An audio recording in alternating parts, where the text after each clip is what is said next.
جس طریقے سے جس قسم کے یہاں پر سندھ میں حالات ہیں صحافیوں کے بابت، اب میں کہیں دوسری طرف نہیں موڑ رہی، ظاہر ہے اب صحافیوں کی بات ہو رہی ہے تو صحافیوں کی بات ہو رہی ہے کہ اب میں نام کیا لوں. ابھی ریسنٹلی جو حادثات ہوئے اس میں آپ لوگ حق سچ کی بات کرتے ہیں، اپنی رپورٹنگ کرتے ہیں، قابل تحسین ہے. اور بہت بڑی بات ہے کہ جہاں پر آپ لوگوں کو بہت سارا سچ سامنے لانے پہ جان کا بھی خطرہ ہو، اس حالات میں آپ لوگ کام کرتے ہیں. نہیں جی، میں ایسے ہی خام خواہ میں کوئی، اب آپ کہیں گے کہ اکثر ابھی میں 2-3 جگہ بات کی تو انہوں نے کہا کہ آپ ہمیں مایوس کر رہی ہیں. بات مایوسی کی نہیں، اگر کوئی اچھی چیز مجھے نظر آ رہی ہوتی تو میں آپ لوگوں کو ضرور بتاتی کہ جس طریقے سے اس ملک کے ساتھ جو ہو رہا تھا، اور آپ نے پچھلے 2-2.5 سال میں دیکھا کہ اس ملک کے ساتھ جو کچھ ہوا. چلے ہم وہ 2.5 سال بھی چھوڑ دیتے ہیں، جس 1 سال 8 فروری میں جو الیکشن پہ ہوا، عوام کی رائے کو روندا گیا، اور جس طریقے سے یہ ساری بندر بانٹ ہو رہی ہے اور جو سب چیزیں ہو رہی ہیں وہ آپ لوگوں کے سامنے ہے. میں کیا امید کی بات کروں؟ نہیں جی، پیر صاحب تو اب آپ نے کہا نتھے گری، تو وہ تو اپنے ایسی نجی اس پہ 3-4 دن کے لیے گئے ہیں، ابھی وہ پنجاب میں ہے. نہیں جی، مجھے تو نہیں نظر آتا. اگر آپ مجھ سے پوچھ رہے ہیں، اگر ایسی بات ہوتی، ہم لوگوں پر الزامات بھی لگتے رہے اور بہت کچھ ہمیں کہا جاتا رہے، لیکن جو 2013 سے جو کچھ ہو رہا ہے ہم لوگوں کے ساتھ 2018 میں، اور ابھی تو 2024 میں بالکل ہی سائڈ پر کر دیا. مطلب ظاہر ہے ایک روحانی سفر تھا یا وہ تھا. میں مطلب سیاسی نظر سے اس کو نہیں، سیاسی فائدہ تو نہیں ہے. باقی یہ کہ جو پیر صاحب نے فوج کے لیے کہا تو ظاہر ہے وہ اپنی افواج کے لیے کہتے ہیں، جو بارڈر پہ سپاہی لڑتے ہیں. ہم سپاہیوں کی بات کر رہے ہیں. نہیں، ریلیف کیا ملنا شروع ہو گیا جب 9 مئی کے تو کیسز، کوئی ایک ایویڈنس یا کوئی چیز یا چالان، کچھ بھی رپورٹ ہی عدالت کے سامنے پیش نہیں کی جا سکی. اور اب آپ پھر سندھ میں بھی بیٹھ کے مجھ سے وہاں کی سیاست کے بارے میں پوچھ رہے ہیں. تو بھائی وہ جو بندہ جیل میں ہے اس نے تو بولا ہے کہ سارا سب عوام کے سامنے لا کر پوری عدالتی پوری کارروائی کے ساتھ میں اپنے کیسز سے بری ہونا چاہوں گا. تو سنیں، ہم تو ہمیشہ ادھر ہی دیکھتے رہتے ہیں. آپ کو کس نے کہا کہ ہم ادھر نہیں دیکھتے؟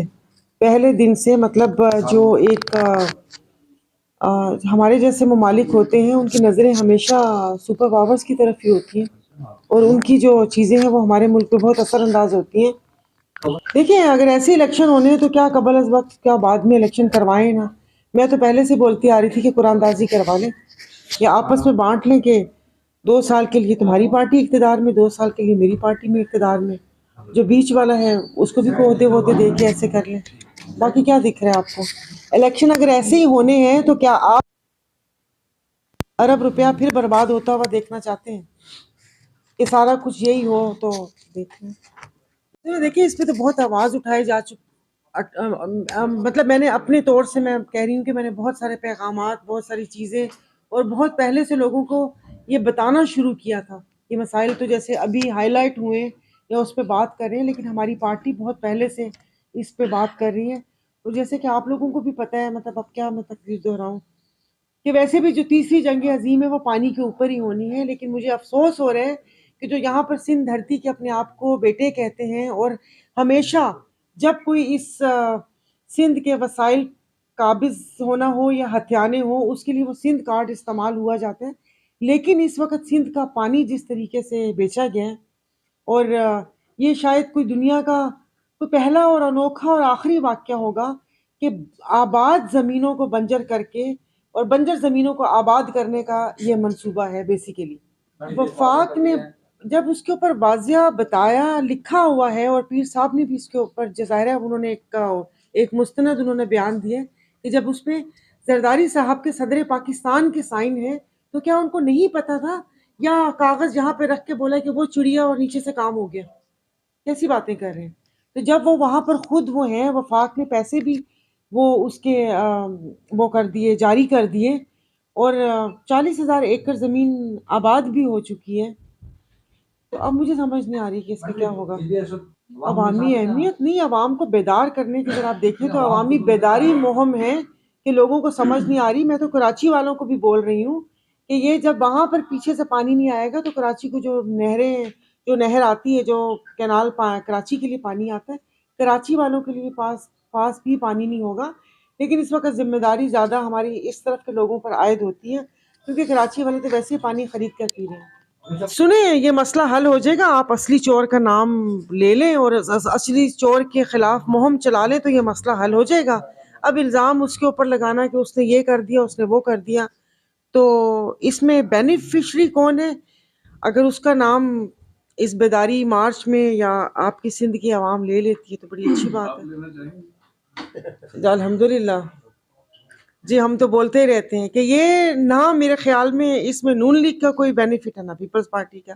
SIFC جو ہماری اسٹیبلشمنٹ، جو ہماری فوج، ایک گرین انیشیٹو پاکستان کے تحت یہاں پر سرمایہ کاری لانی ہے، لیکن اس کی بھی ڈیٹیل نہیں پتہ کہ وہ سرمایہ کاری کیا ہے. آیا کہ وہ کسی دوسرے ملکوں کے لیے گھاس پھوس اگانی ہے جہاں وہ اپنے ملک میں نہیں اگانا چاہیں گے کہ پانی کا لیول نیچے ہو جائے گا، مگر ہمارے جیسے ایسے کہ حقوق تو ہے نہیں نا، ہم تو انسان، ہمیں کوئی سمجھتا ہی نہیں ہے. تو یہاں پر یہ سارا کچھ ہو رہا ہے. تو جو اپنی مارچ کی، اپنے جلسے جلوسوں کی اور اپنی چیزوں کی وہ جو کہتے ہیں نا ڈائریکشن صحیح رکھے تو مطلوبہ نتائج مل جائیں گے. باقی ہوا میں تلوار ادھر کرنا ادھر کرنا، اس کا نام لینا اس کا نام لینا، مجھے سمجھ نہیں آتی.